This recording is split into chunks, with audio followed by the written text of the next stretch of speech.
Real quick, if you only do one money habit, do this every Sunday. All it takes is a 10-minute budget check-in. Let me show you exactly what that looks like.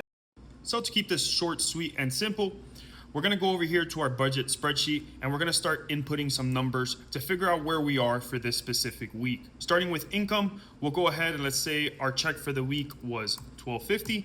We'll add that to our planned income. We'll turn it into our actual because that's what actually came in. I have some preset kind of just random bills over here that just a normal person might have. Rent $1,800, vehicle payment $450, vehicle insurance $150, utilities $140, and credit card we leave it on empty because we obviously don't know how much we're gonna spend. Now we're gonna add expenses for the week. This could be literally anything you might have spent money on, whether it was gas, whether it was a dinner.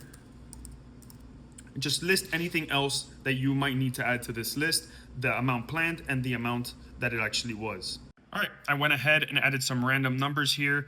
For gas, we spent $45. Dinner was $125, what we were expecting to spend, but we actually spent $175. Shopping, we were planning on spending about $100 and we actually spent $75.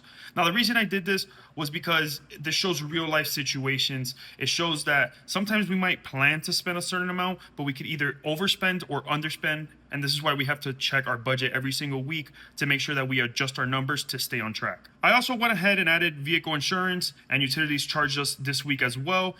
Vehicle insurance, obviously that price doesn't really change much, so that stayed at $150, but our utilities actually came in a little bit cheaper this week at $132. That being said, we have $673 left. What's the next step? It's simple. Save whatever you have to save for bills that you have later in the month that you obviously need to use some of this money for, and anything left over past that should immediately go into either a high yield savings account with the rest of the money that you're saving for these bills later this month, or it should go to some sort of investment in your Roth IRA or retirement account.